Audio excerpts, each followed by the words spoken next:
at a pressure of to blow off at a pressure of 1.5 megapascal.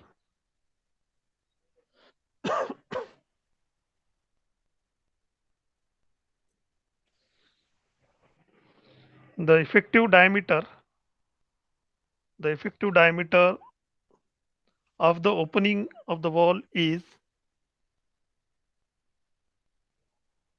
50 millimeter.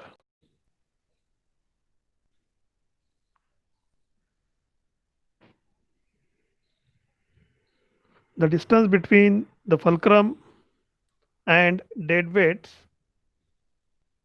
the distance between the fulcrum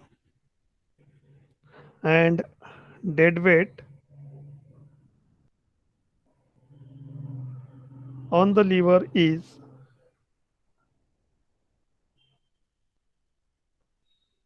1000 mm 1000 mm.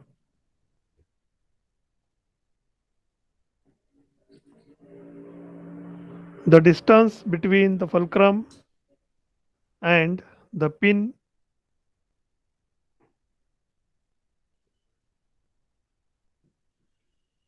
the distance between the fulcrum and the pin connecting the wall spindle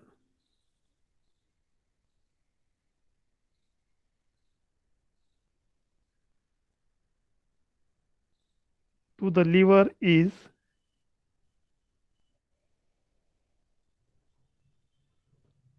100 millimeter.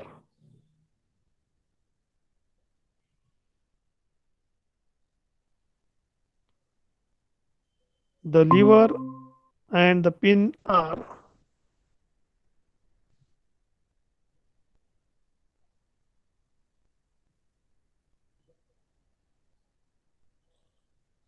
the lever and the pin are made of plain carbon steel.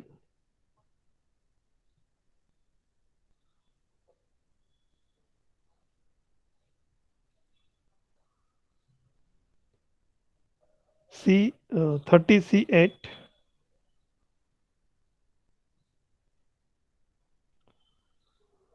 in bracket SYT equal to 400 Newton per mm square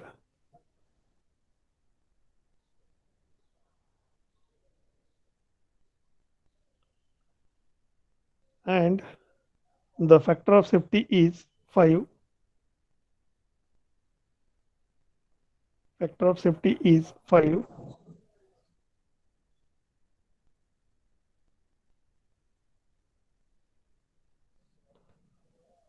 The permissible bearing pressure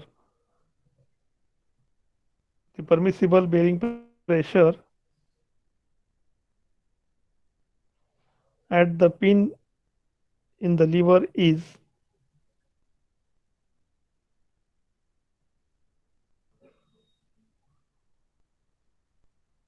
25 Newton per mm square.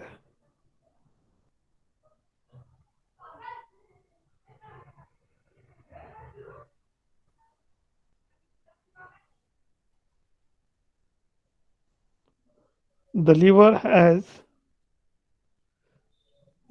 has a rectangular cross section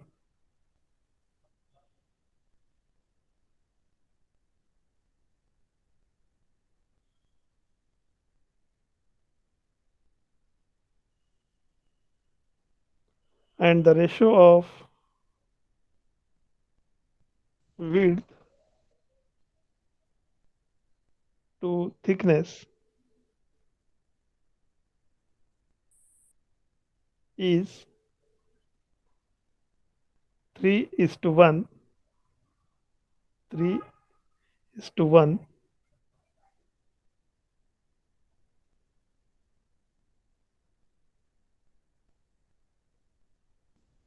Design a suitable lever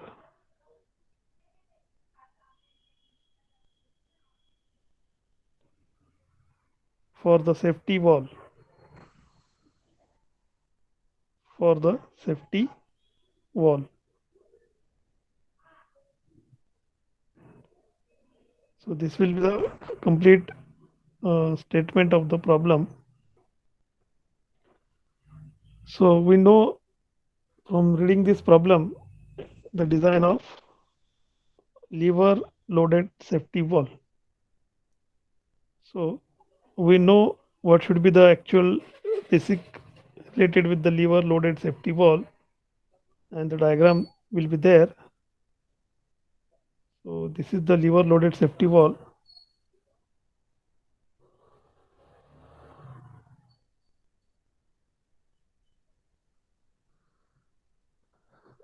This is general diagram for the lever loaded safety valve.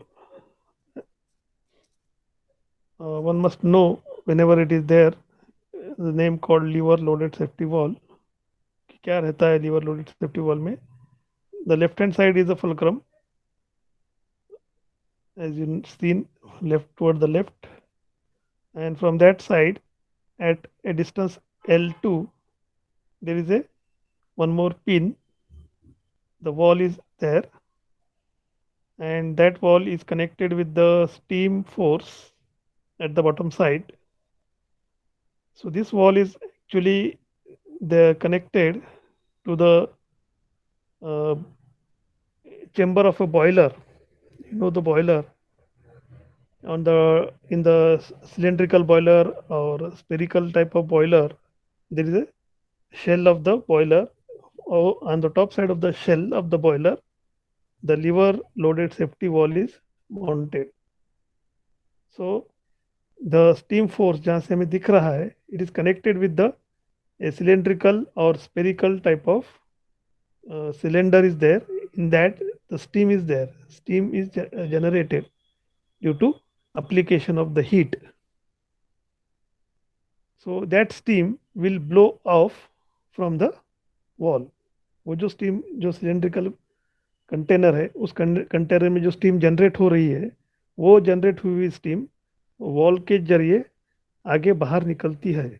Whenever the design pressure exceed होता है, जो भी design किया गया है कि एक particular pressure तक वो वॉल वहाँ पे रहता है, और एक डिज़ाइन प्रेशर के बाद में जब ज़्यादा प्रेशर हो जाता है सिलेंड्रिकल या स्पेरिकल जो बॉयलर रहता है, सिलेंड्रिकल जो शेप रहता है उसका, वहाँ पे जब प्रेशर ऑफ स्टीम बढ़ता है तब एफ का वैल्यू बढ़ता है और वॉल थोड़ा सा लिफ्ट होता है. वॉल थोड़ा सा लिफ्ट होने के बाद में वहाँ से स्टीम जो है बाहर निकलना शुरू होती है.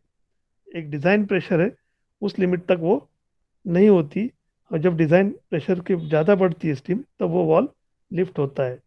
सिमिलरली जैसे कि हम हमारे प्रेशर कुकर सभी के घर में होगा, तो प्रेशर कुकर में जैसे जो सिट्टी रहती है, सिट्टी का साइड जब तक हम हीट सप्लाई करते हैं प्रेशर कुकर में, तो हीट सप्लाइड होती है. जो वाटर जो रहता है, जो हम दाल या चावल रखते हैं, तो वो क्या होता है, स्टीम में बदला होता है, उसका वाटर का स्टीम में तब्दील होता है. जब स्टीम जब एक्सेस हो जाती है उस समय वो जो सिट्टी है, सिट्टी से क्या होता है, स्टीम जो बाहर निकलना शुरू होती है, क्योंकि वो एक पर्टिकुलर प्रेशर पे ही वो डिज़ाइन किया गया है कि इतना प्रेशर जब जमा हो जाएगा उस समय वो जो वॉल रहेगा ऊपर लिफ्ट हो जाएगा और एक्सेस प्रेशर या एक्सेस स्टीम जो है वो वहाँ से बाहर निकलेगी.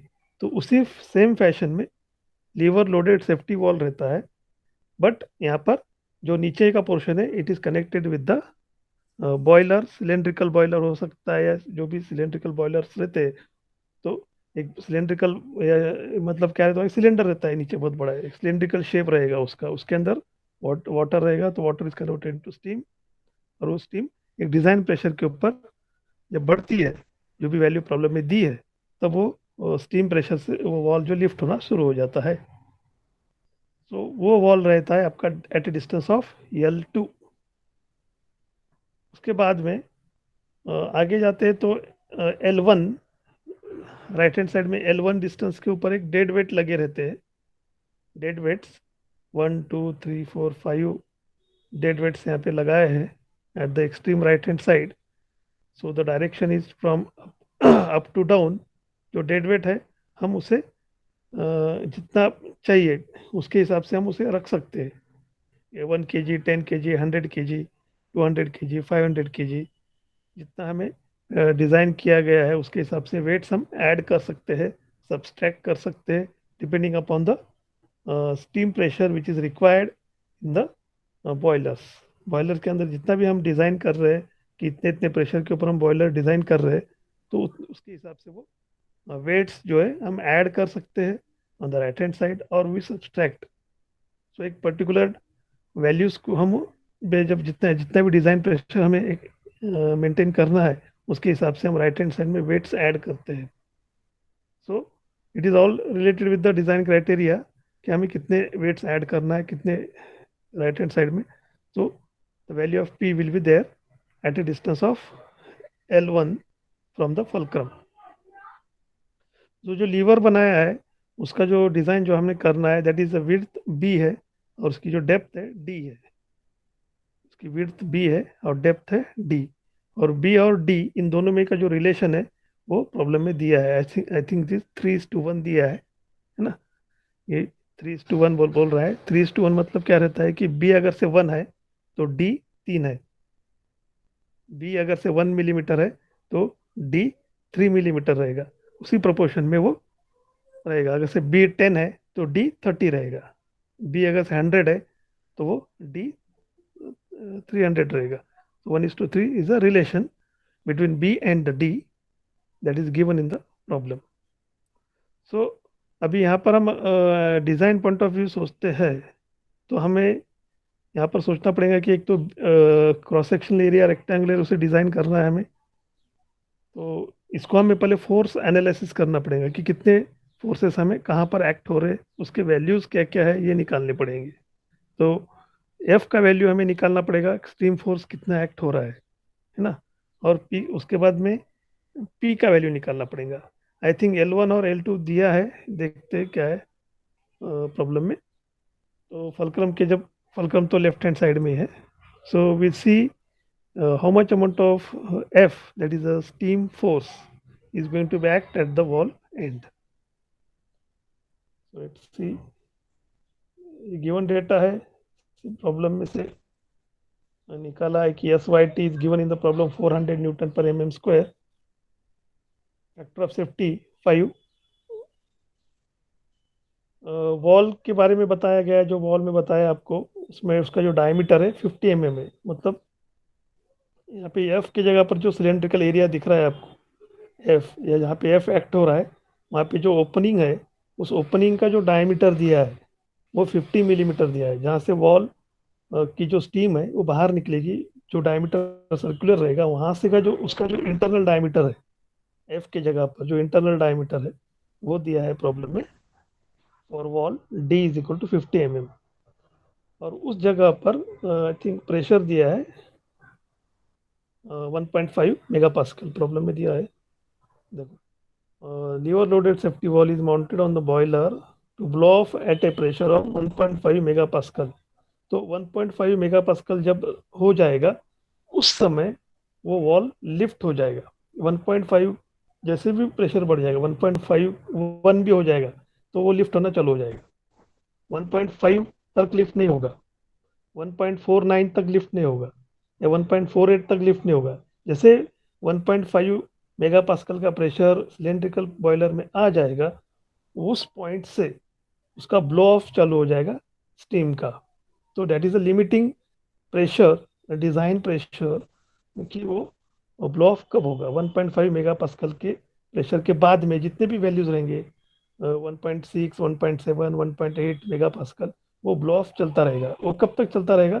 जब तक हमारा प्रेशर फिर से ड्रॉप होना चालू हो जाएगा, क्योंकि 1.5 के बाद में 1.6 जैसे स्टीम बाहर निकलना चालू हो जाएगी तो धीरे धीरे धीरे धीरे जो सिलेंड्रिकल की सिलेंडर के अंदर जो स्टीम है उसका प्रेशर धीरे धीरे कम होता जाएगा।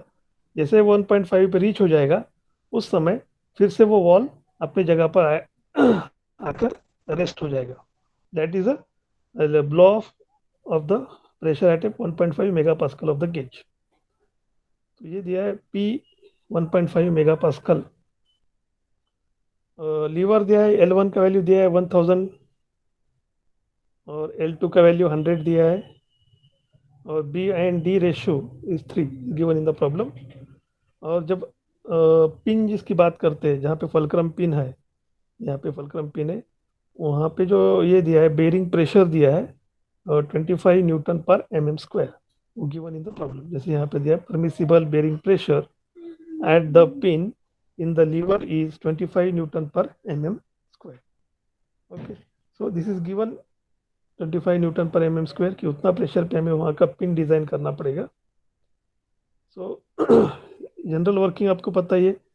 सो लेट्स सी कि हमें परमिसिबल स्ट्रेसेस हम निकाल लेते हैं, जो जनरल कैलकुलेशन करते हैं स्टेप 1 में, calculation of permissible stresses for the lever and the pin. पहला है आपका सिग्मा टी, जिसे बोलते हैं कि permissible tensile stress. Sigma T equal to permissible tensile stress which is equal to SYT upon factor of safety. SYT upon factor of safety 400 divided by 5, it is 80 Newton/mm²। Similarly दूसरा है आपका permissible shear stress tau, tau equal to SYS upon factor of safety, it is equal to 0.5 SYT upon factor of safety. So 0.5 multiplied by 400 divided by 5, so it is come out as 40 Newton/mm² as a permissible shear stress। तो दोनों values हमने निकाल लिए। एक है permissible tensile stress जिसे sigma T बोलते हैं, और दूसरा है परमिसिबल shear स्ट्रेस जिसे टाउ बोलते हैं, that is 40 Newton/mm²। Once we are calculating these permissible stresses, we are going for calculation of the forces। so step 2 में हमें बताया है कि calculation of forces acting on the lever।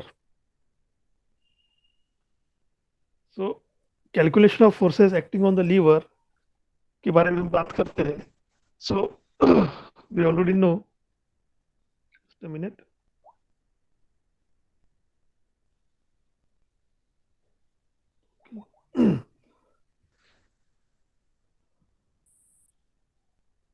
कि हाँ यहाँ पर calculation of forces, the wall is held tight on the lever seat against the upward steam force F। Steam का फोर्स F नीचे से ऊपर जा रहा है by the dead weight P। P side में जो डेड वेट्स लगा है attached at the end of the lever, the distance L1 and the dead weight P are adjusted in such a way that when the steam pressure inside the boiler reaches the limiting values, the moment F multiplied by L2 overcome the moment P into L1। So F into L2 is a moment due to force of steam and P into L1 is a moment due to dead weight।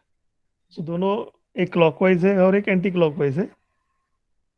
As a result, the valve opens and the steam blows out until the pressure falls to the required limiting value। जैसे मैंने बताया कि जैसे जैसे वो 1.5 के ऊपर हो जाएगा, 1.6 1.7 वो वॉल लिफ्ट हो जाएगा, और जैसे जैसे अंदर का प्रेशर कम होता जाएगा 1.5 जैसे आता है तो वो फिर से वॉल अपनी जगह पर आना चालू हो जाएगा, रेस्ट हो जाएगा, and the wall is automatically close. तो वो 1.5 जैसे आ जाएगा फिर से वो वॉल क्लोज हो जाएगा वहाँ पर। The maximum steam load, steam load जिसे एफ बोलते हैं, या स्टीम का जो फोर्स है इसे एफ बोल सकते हैं, eight which the wall flow of is given bye.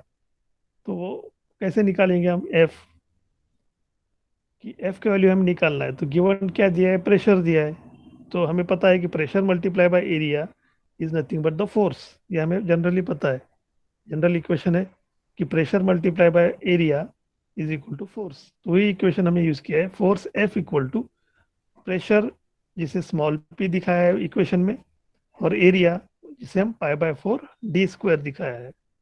So π/4 d² is the area multiplied by small p, that is the pressure। So pressure multiplied by area is nothing but the force। So put up the values, π/4, d का value दिया है 50, जैसे मैंने बताया कि diameter दिया है वहाँ पर 50, तो 50 मिलीमीटर है उसका स्क्वायर, और P दिया है 1.5, सो 1.5 दिया है यहाँ पर mega pascal, so newton per M M square, है ना, mega pascal equal to, so 1.5, so M M square और एम एम स्क्वायर कैंसिल होने के बाद हमें मिलेगा newton. So one if you do ये कैलकुलेशन, कैलकुलेटर में कर सकते हैं, F equal to how much,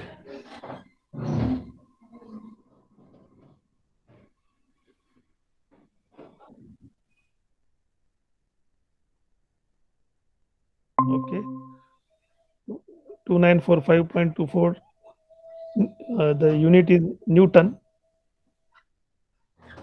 तो F का वैल्यू हमें पता चल गया, ओके, F का वैल्यू हमें पता चल गया डायग्राम में, okay. The next is taking the moment of forces F and P about the fulcrum, fulcrum की जगह पर हमें मोमेंट लेना है, ओके। अनिकेत, आपका आवाज आ रही है बाजू में, एक जिसका भी माइक्रोफोन चालू होगा, taking moment of forces F and P about the fulcrum. तो हम फुलक्रम की जगह पर हम जब मोमेंट लेंगे तब क्या आ जाएगा, हम देखना चाहते हैं। So let's if you analyse the force diagram, जैसे फोर्स को हम एनालाइज करते हैं,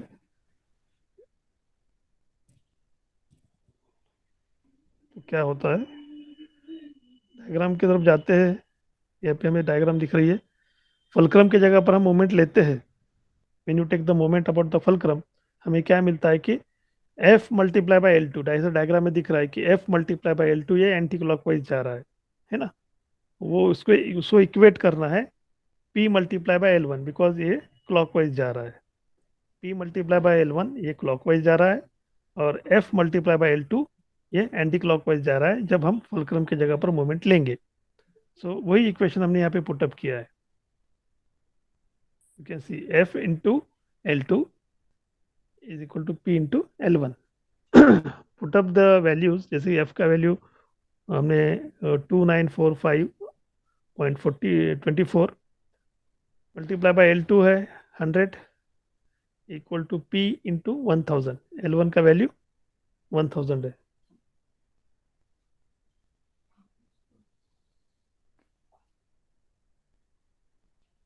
So when you put up the values, what will happen? Let's see what will happen. Do the calculation. 2945 upon 0.45 multiplied by 100 divided by 1000.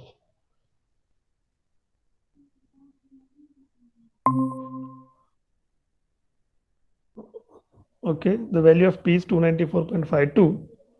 That is come out as the unit is Newton.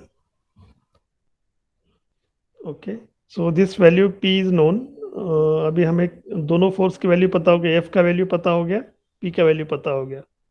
So one more thing is the forces acting on the lever as shown in figure 4.51a, कि हम अगर से free body diagram निकालते हैं liver की, this is the free body diagram, जो liver हम consider कर रहे हैं उसका ये फ्री बॉडी डायग्राम है, कि F जो एक्ट हो रहा है डाउन साइड से, P is acting from the top side, है ना, at a distance of 1000, F is acting at a distance of 100. So R, अभी हम R की जब बात करते हैं, the reaction at the fulcrum pin, वो हमें पता नहीं है, वो हमें निकालना है। तो रिएक्शन हम कैसे निकालेंगे यहाँ पर, considering the equilibrium of the vertical forces, है ना, equilibrium of the vertical forces हम कंसिडर करेंगे। यहाँ पे F इक्वल टू, जो F equal to R plus P लिखा है, F the direction of force you can see, and R you can see the direction of force, and P you can see the direction of force.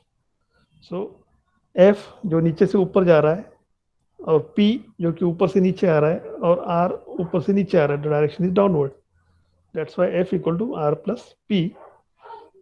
ऐसा consider करते हैं तो उस case में R क्या होगा, R is nothing but F minus P. Okay, R is nothing but F minus P. F भी पता है हमें और पी भी पता है, so we can find out the value of R, find out the value of R. So it is just difference 2945.24 minus 294.52. If you do in calculator, it comes out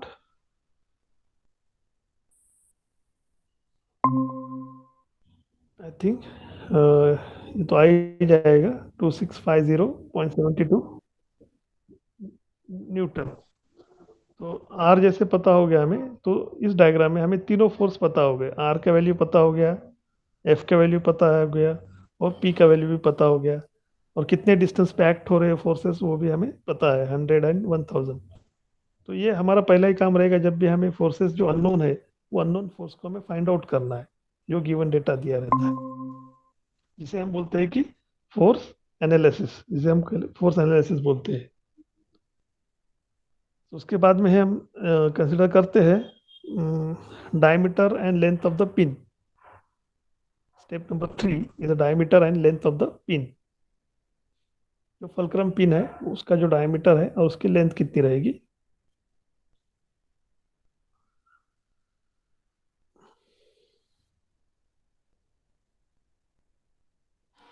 यहाँ पे बोल रहा है कि from one A B C at the pin at the point of application of the force F is subjected to maximum force as and as such it is the design from bearing consideration, and suppose d1 equal to l1 or the diameter and length of the pin at F, assume l1 equal to d1। तो यहाँ पे assumption लिया है इन्होंने कि L1 जो length of the pin है that it must be equal to diameter of the pin. So you can have to assume that some data अगर से दिया देता नहीं है, प्रॉब्लम में insufficient है, at that time you can assume the suitable data. So generally यहाँ पे length of the pin and diameter of the pin they are considered to be equal, L1 equal to D1. So ऐसा assumption करने के बाद में क्या होता है, एफ इक्वल टू यहाँ पे लिखा है कि फ्रॉम equation 4.51 F equal to P multiply by D one into L one. तो ये इक्वेशन आपको सभी को पता ही होगा, हमने इसके पहले भी प्रॉब्लम में भी पढ़ा है ना, बेल क्रैंक लीवर के प्रॉब्लम में भी पढ़ा है कि एफ इज अ फोर्स जहाँ एक्ट हो रहा है वो bearing pressure multiply by projected area. So projected area क्या रहता है, d1 into l1, d1 multiply by l1 is a projected area. उस एरिया को मल्टीप्लाई करेंगे प्रेशर, बेरिंग प्रेशर से। If you multiply it by bearing pressure you get the value of F. तो F का value हमें already find out किया है ना, put up that value 2945.24। Bearing pressure 25 दिया है प्रॉब्लम में। If you see the problem there is P value दिया है, बेरिंग प्रेशर जिसे बोलते हैं। It is not a blow of pressure, it is a bearing pressure. Bearing pressure is different and blow of pressure is different. So it is 25 newton per m square दिया है। सो वो हम consider करेंगे design of pin के लिए। तो यहाँ पर हमें बेरिंग प्रेशर 25 लिखना है और d1 मल्टीप्लाई बाय l1। अभी हमने एज्यूम किया है कि l1 इक्वल टू d1, तो ये हो जाएगा d1 स्क्वायर हो जाएगा, because d1 multiply by d1 is a d1 square. So d1 का वैल्यू हम निकाल सकते हैं 2945.45 divided by 25 and taking the under root of that, under root लेते हैं तो हमें d1 मिलता है। Do your calculation, under root of 2945.45 divided by 25।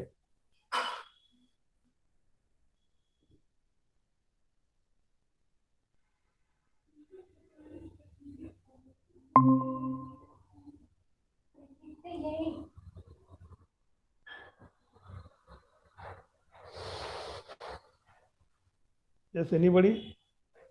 Under root of 2945.24 divided by 25.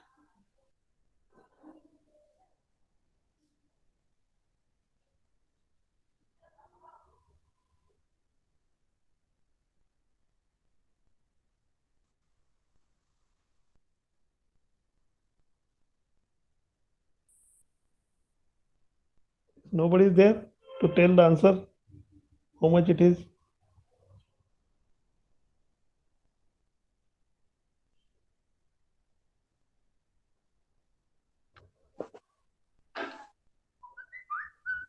Yes.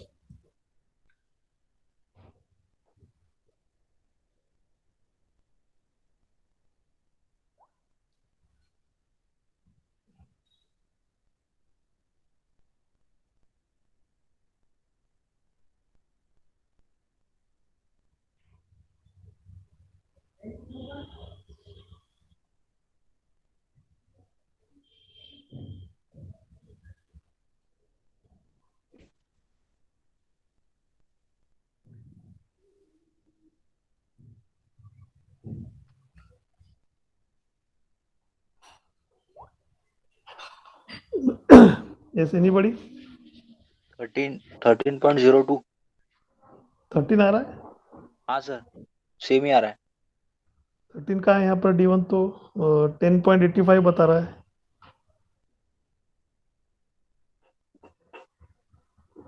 हम्म, 13.85, अरे नहीं, मैंने गलती से नीचे का किया। नीचे का नहीं बोल रहा हूँ मैं, ऊपर का बोल रहा हूँ। हाँ। D1 का वैल्यू पूछा है मैंने कि इस under root of 2945.24 divided by 25 है, उसका अंडर रूट पूछा है मैंने।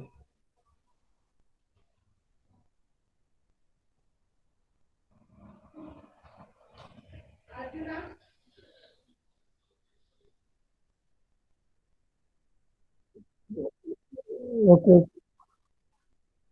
हाँ। Okay okay. 10.85 कंसिडर किया है तो D1, तो उसे राउंड अप किया है, 11 में भी कर सकते हैं। यहाँ पे 12 पे किया है, 11 भी किया तो कोई प्रॉब्लम नहीं है, तो 12 भी किया है। तो फॉर हायर साइड अगेन उसको एक डिजिट से और बढ़ाए तो 11 भी किया तो कोई गलत नहीं है। If you consider D1 is equal to 11 millimetre, okay. So L1 equal to D1 equal to 12 अगर से हम कंसिडर करते हैं, तो it is one of the, because L1 equal to D1 है। The pin is subjected to double shear stress which is given by, तो double shear stress हम consider करेंगे पिन के लिए। तो क्या हो जाएगा कि शेयर स्ट्रेस हम चेक कर सकते हैं कि जो पिन है वो शेयर स्ट्रेस से फेल हो रही है या नहीं हो रही। So shear stress equal to, हमें पता है tau shear stress equal to load upon shear area. तो लोड क्या है? एफ है, लोड इज एफ। और एरिया क्या है? डबल शेयर होगा, है ना। पिन अगर से डबल शेयर होंगी तो π/4 D1 स्क्वायर हो जाएगा मल्टीप्लाई बाय 2।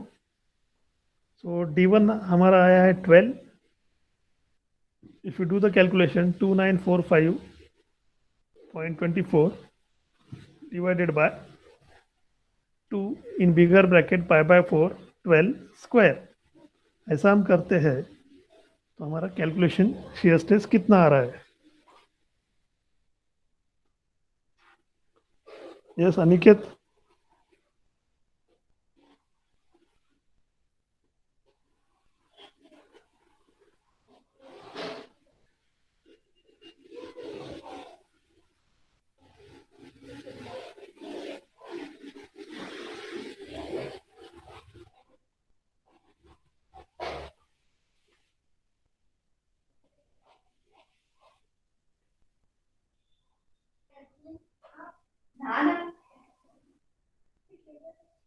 बाद में करना पहले।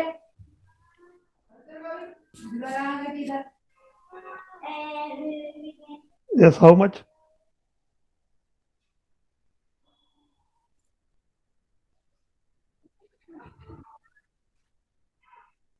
हाँ टाउ, ठीक है ओके। 13.02 आ रहा है न्यूटन पर mm स्क्वायर। तो ये जो 13.02 आ रहा है ये लेस देन 40 है, क्योंकि हमारा गिवन प्रॉब्लम में दिया है कि शेयर स्ट्रेस मैक्सिमम हम 40 Newton per M M square तक जा सकते हैं। हमारा जो डिज़ाइन से इस डिज़ाइन से जो आ रहा है वो 13.02 आ रहा है, तो 13.02 is less then 40, so tau is less then 40 Newton per M M square. सो हम बोल सकते हैं कि हमारा जो डिज़ाइन किया हुआ डायमीटर है वो 12 मिलीमीटर का, वो ठीक है, या डिज़ाइन जो हमने किया है वो बराबर है, design is safe. So the force at the on the fulcrum pin R is comparatively less than the force acting on the spindle F। जो R का वैल्यू हम चेक करते हैं, तो R का और F में F की वैल्यू से बहुत कम है, therefore the dimension D1 and L1 of the pin at the fulcrum will be slightly less. However, we will assume both the pin of the same diameter and length to facilitate interchangeability of the parts and variety reduction। तो हमने ये जो design किया है ये कहाँ का pin है, ये जो F है ना, F की जगह पर जो पिन लगा है, डायग्राम में F दिख रहा है, F की जगह पर जो पिन लगा है उसका डायमीटर और उसका लेंथ है। तो F का वैल्यू जो है और R का वैल्यू हम जब कंपेयर करते हैं तो F का वैल्यू क्या है 2945, R का वैल्यू कितना है 2650, बराबर। R का वैल्यू 2650 है, F का वैल्यू 2950 है। तो 2950 अगर से कंसिडर करते हैं, उस समय हमारा जो डायमेंशंस आ रहे हैं, तो एफ का वैल्यू ज़्यादा रहने के बाद वो पिन का डायमेंशन आ रहे हैं, तो उससे आर का वैल्यू कम है, बराबर। 2650 इज लेस देन 2945, है ना। तो आर का वैल्यू कम है एज कम्पेयर टू एफ। तो हमने जब डिज़ाइन किया है एफ के लिए जो पिन डिज़ाइन किया है डायमीटर और लेंथ, वही पिन और diameter of the length R को भी हम यूज कर सकते हैं, ये उसका कहना है, due to interchangeability of the parts. अब इंटरचेंजेबिलिटी आपको पता ही है, मैकेनिकल मेजरमेंट में पढ़ा है आप। What do you mean by interchangeability? Any parts which is chosen randomly should fix in the any other part which is also chosen randomly which is fix। जब assembly करेंगे तो एफ के जगह की पिन आर के जगह पे pin पे यूज कर सकते हैं, या फिर आर के जगह की पिन एफ के जगह पर भी यूज कर सकते हैं। That is nothing but the interchangeability of the parts. और उसको करने के लिए हम ऐसा कर सकते हैं, वही बोल रहा है यहाँ पर, ठीक है। Therefore, the dimension D1 and L1 of the pin at the fulcrum will be slightly less. However, we will assume both the pins of the same diameter and the length to facilitate interchangeability of the parts and variety reduction। ठीक है, तो वही diameter और length are के जगह पर हम use करेंगे। उसके बाद है यहाँ पर step number 4, width and thickness of the lever. Lever की जो विड्थ है और वो थिकनेस है वो हमें फाइंड आउट करना है। उसके पहले हमें थोड़ा सा बुश यूज करेंगे हम, जहाँ पिन लगाते हैं। तो जनरली हम मशीन डिजाइन में भी पढ़े होंगे थर्ड सेमेस्टर में कि कोई भी पिन जब लगाते हैं उसके ऊपर हम बुश लगाते हैं, है ना। Gun metal Bush, BUSH। आपको बुश का काम पता होगा कि बुश का क्या यूज होता है। तो हम वो बुश है जो कि यहाँ पर हमें दिख रहा है, कहाँ पर, यहाँ पर हम देख सकते हैं, यहाँ पर 3 डायमीटर आपको दिखेंगे, है ना। मैं जूम करता हूँ, यहाँ पे जो सबसे छोटा वाला डायमीटर है, सबसे छोटा वाला डायमीटर है आपका डायमीटर ऑफ द पिन। उसके उससे थोड़ा सा बड़ा जैसे हैचिंग एरिया दिख रहा है, वो जो डायमीटर दिख रहा है वो बुश है, वो बुश है। और उसके वो बाद में जो दिख रहा है डायमीटर, वो है आपका boss, BOSS, diameter of the boss. तो जो बुश लगा है that is a hatching area जो दिख रहा है वो बुश का है। तो उसका डायमीटर कितना रहेगा वो हम कैलकुलेट कर सकते हैं। लेट अस सी, यहाँ पर उन्होंने बताया।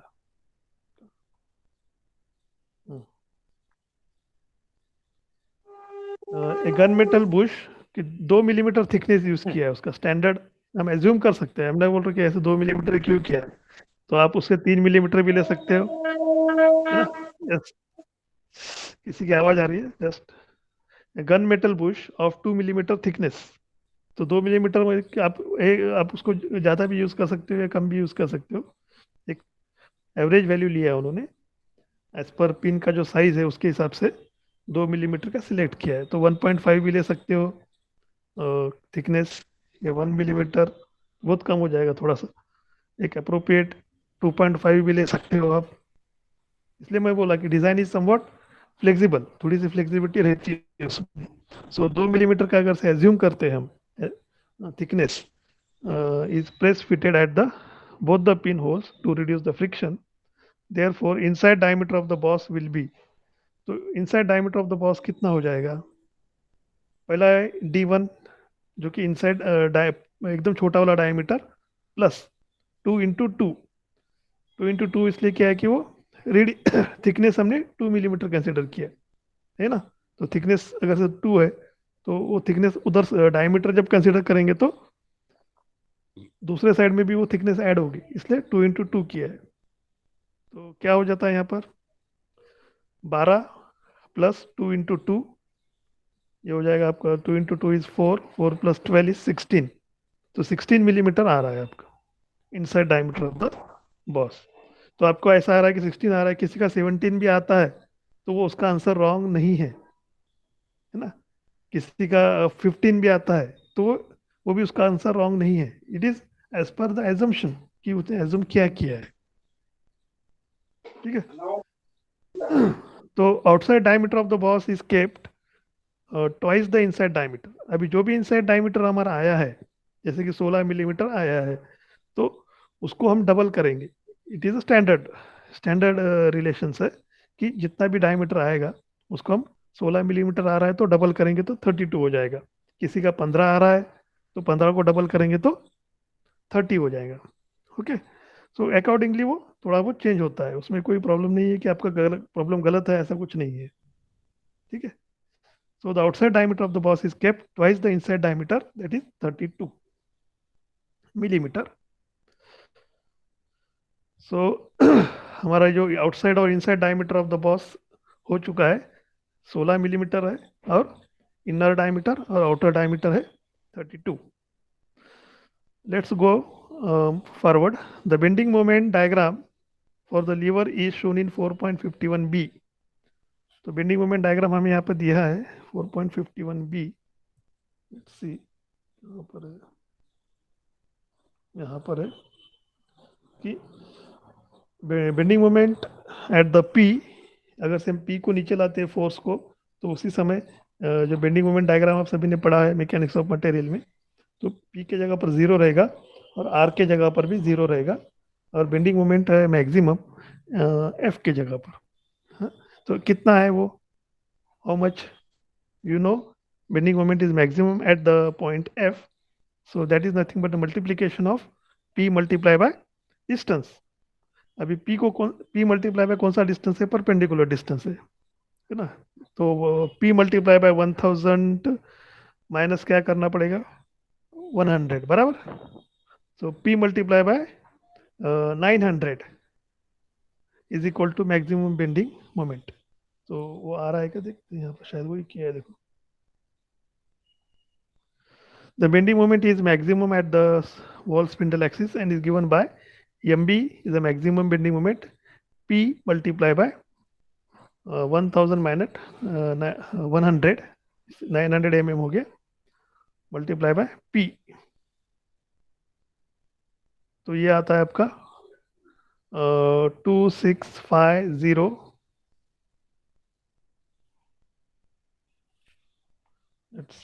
265068 mm, सॉरी न्यूटन पर mm, Newton mm।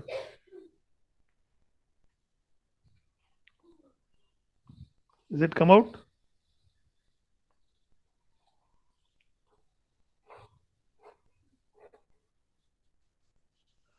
Yes, Aniket.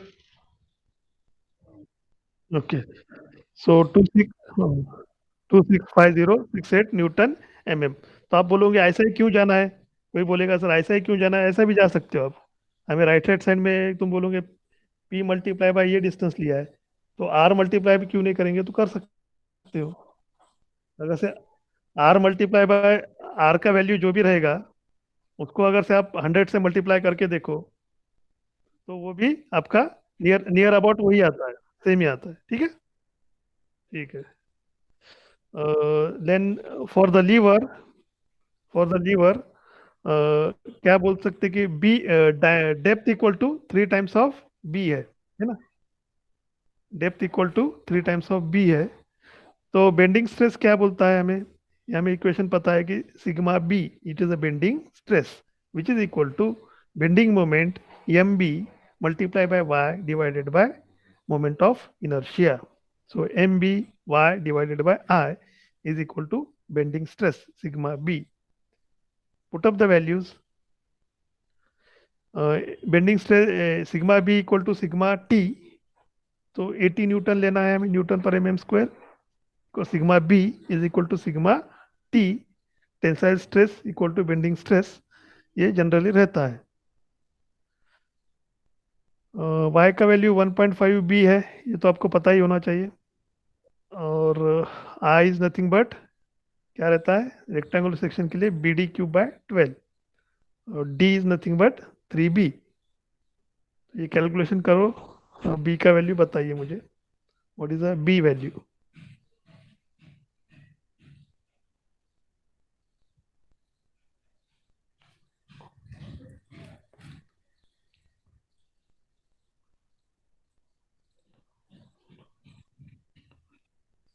B, okay, 13.02 आ रहा है ओके। तो उसके राउंड अप कर सकते हो आप, 14 भी ले सकते हो या 15 भी ले सकते हो, नो प्रॉब्लम। सो तो 14 या 15 कोई भी वैल्यू चलेगा। बी इक्वल टू 15 लिया है, सो डी आएगा आपका उसके हिसाब से 3 times of B, so it is 45 mm आ जाएगा। तो वही डायग्राम को हम यहाँ पर रिप्रेजेंट करते हैं। देखो नीचे में जो डायग्राम दिख रही है आपको, pin cross section of the lever, है ना। तो लीवर का जो क्रॉस सेक्शन रहेगा, वो कहाँ पर लिया है क्रॉस सेक्शन आपको पता है, वो पिन के जगह पर लिया है। मीन जहाँ पर पिन है वहां पे से उसे कट किया है, जहाँ पे हम पिन अटैच करेंगे ना, वहां से हमने उसे कट करना है लीवर को। और कट करने के बाद कैसे दिखता है वहां पर, this is the cross section of the lever at the pin, ऐसे ही दिखता है। अब इमेजिन कर सकते हो जहाँ पिन है एफ या आर, इस जगह से हमें कट करते हैं, तो हमें जो क्रॉस सेक्शन मिलेगा इस टाइप का मिलता है। पिन का जो बॉस का 16 मिलीमीटर आ रहा है इनसाइड डायमीटर, और आउटसाइड डायमीटर हमने निकाला है 32, बराबर 16 mm आया था हमारा, है ना। प्रॉब्लम में हमने निकाला था 16 mm इनसाइड डायमीटर और 32 millimetre outside diameter of the Bush का निकाला था शायद। और उसके बाद में 45 इज द, अभी जो आपने जस्ट निकाला है डी इक्वल टू 45, तो उतना आपका वेट आ रहा है। और बी इक्वल टू 15 बोल रहा है, बी इक्वल टू क्या बोल रहा है 15। अब यहाँ पर 15 यहाँ पे बॉटम में दिख रहा है, देखो नीचे के नीचे में देखोगे आप, यहाँ पे 15 दिख रहा है। तो यहाँ पे जो 15 दिख रहा है वो आपका बी है, और 45 जो दिख रहा है आपका डी है। अब ये यहाँ पर ये मैक्सिमम कितना आ रहा है, हमने 20 लिया है, इधर से 2.5 और इधर से 2.5, तो 5 मिलीमीटर का 20 लिया है राउंड अप करके। जो जो मैक्सिमम लिया है, जो 20 मिलीमीटर आया है ना, उसका भी कैलकुलेशन। तो ये जो कैलकुलेशन आया है वो हमें रिप्रेजेंट किए डायग्राम में, 16 डायमीटर, 32 डायमीटर, 45 45। इज और 15 मिलीमीटर आया है, और 20 मिलीमीटर आया है। तो ये पिन के जगह पर हम जब कट करेंगे, पिन के जगह पर हम एग्जैक्टली पिन के जगह पर हम हेक्साब्लेड से अगर से कट करेंगे, तो हमें ये टाइप का क्रॉस सेक्शन मिलेगा। Okay, cross section at the lever at the pin, यहाँ पे एट द पिन इन्होंने लिखा नहीं है, it is a cross section of lever at the pin. तो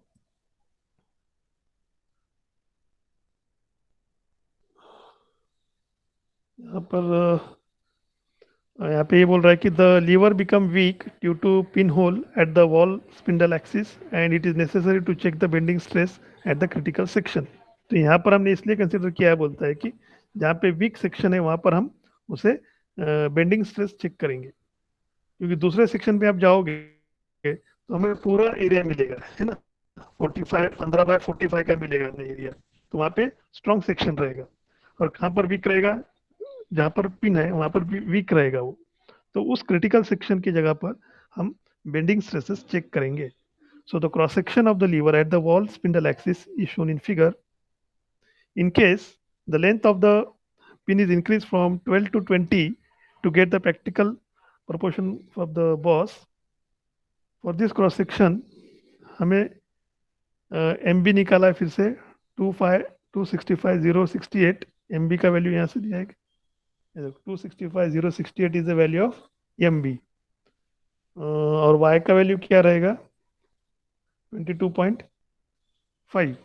तो यहाँ पर हम y निकाल 45 है, 45 डिवाइड बाई 2, ठीक है, 45 को डिवाइड बाई 2 करते हैं तो y मिलता है, तो कितना आ रहा है ये 22.5 आ रहा है, ठीक है।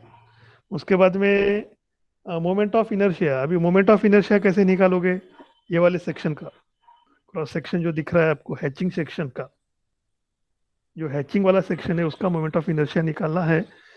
जहाँ पे पिन है वहाँ पर मटेरियल नहीं है ना, जहाँ पर 16/15 है ना, डायमीटर 16 और विड्थ 15, वहाँ पर कोई भी मटेरियल नहीं है, इसलिए वो एरिया हमें माइनस में कंसिडर करना पड़ेगा, बराबर। ये हमने पढ़ाई है moment of inertia in the engineering mechanics. तो वहाँ पर हम जब जाते हैं तो हमें आई इक्वल टू क्या है, पूरे जो रेक्टेंगल कंसिडर करते हैं हम, पूरे डायग्राम में रेक्टेंगल कंसिडर करते हैं, तो रेक्टेंगल में बी डी क्यूब बाय 12 रहता ही है, तो 1/12 हमको हम बाहर ले लेते हैं, और यहाँ पे लिया है 15 मल्टीप्लाई बाय 45 क्यूब। तो 15 क्या है, हमने कंसिडर किया पहले वाला रेक्टेंगल 15/45 का, एक 15/45 का रेक्टेंगल कंसिडर किया बड़ा वाला, ठीक है। तो वो हो जाएगा 15, दैट इज बी, और डी क्या रहेगा आपका 45 क्यूब अपॉन 12, प्लस क्या कंसिडर किया 5 इंटू 32 क्यूब बाय 12। तो 5 क्या है, अब ये 20 और 15 इनका जो डिफरेंस आ रहा है ना, 20 माइनस 15, जो डिफरेंस आ रहा है वो आ रहा है 5 मिलीमीटर, है ना। तो वो एरिया भी हमें कंसिडर करना पड़ेगा, ठीक है नहीं, पहला एरिया प्लस दूसरा एरिया, क्योंकि 15/45 इसको हम एरिया निकालते हो तो ये फिर राइट हैंड साइड में थोड़ा सा एरिया बच जाता है, बराबर कि नहीं।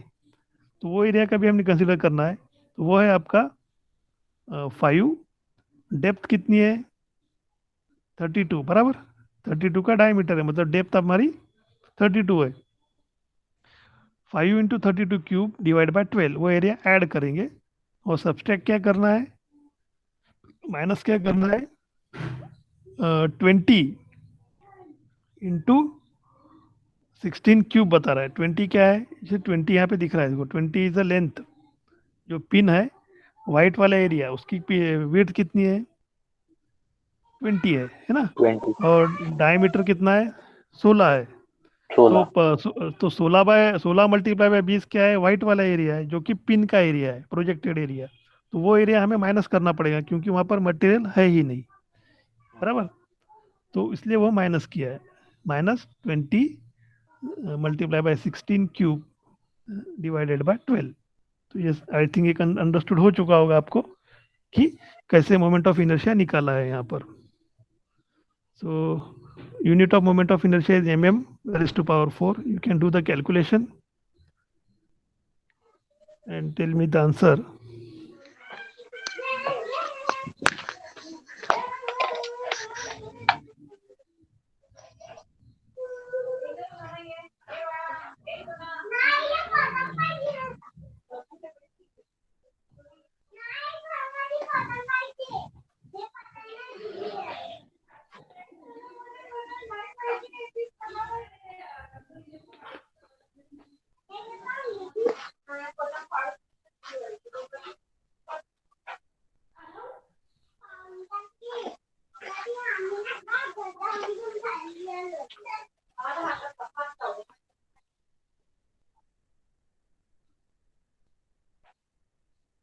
Okay 120,732. 120,732.9176. Okay, write down that value. Write down the unit is millimeter raised to power 4 as a moment of inertia. तो ये जो मोमेंट ऑफ इनर्शिया है ये वाले क्रॉस सेक्शन का मिला है, जो हैचिंग एरिया का मिला है, ठीक है। तो अभी हम बेंडिंग स्ट्रेस चेक करेंगे। देखो अभी हम देख सकते हैं कि ये मोमेंट ऑफ इनर्शिया निकाला है, और नेक्स्ट टाइम में हमने एक बेंडिंग स्ट्रेस चेक किया, देखो है ना। यहाँ पर हम बेंडिंग स्ट्रेस चेक करेंगे। देखो यहाँ पे फिर से हमें बेंडिंग स्ट्रेस यूज करना है, sigma B equal to M B Y upon I. M B का वैल्यू हमें 265,068 लेना है, इसमें कोई प्रॉब्लम नहीं है। वाई का वैल्यू क्या लेंगे, 22.545 डिवाइड बाई 2 लेंगे, बराबर। और आई का वैल्यू जो अभी हमने निकाला है वो लेना है, ठीक है ना। तो ये कितना आ रहा है आपका, you can check. Okay 49.40 newton पर mm तो ये जो स्क्वायर। हाँ, तो ये जो बेंडिंग स्ट्रेस आ रहा है 49.40 is less then given bending stress. 80 millimetre जो दिया है प्रॉब्लम में, उससे ये अपना बेंडिंग स्ट्रेस कम आ रहा है, इसलिए design is safe. So we can write down, ये लिखना जरूरी है, sigma B is less than 80 newton पर mm square, so the design is safe. Okay, so हमने जो डिजाइन किया वो सेफ है। सो इस टाइप से हम सॉल्व कर सकते हैं। तो हमारा यहाँ पर design of lever is finish. Design of lever यहाँ पे हमारा खत्म होता है। इतनी वैरायटी तो हमने की है, तो इसमें ज़्यादा कोई वैरायटी आती नहीं है। तो we can check out the problems. Next lecture से हम डायरेक्टली डिजाइन ऑफ शाफ्ट पे करेंगे, design of shaft from the next lecture. Okay,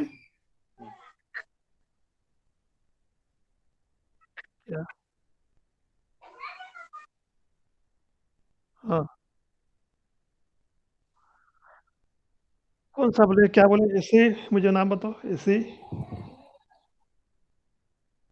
okay okay 1 minute, just a minute. Yes A E, एक मिनट।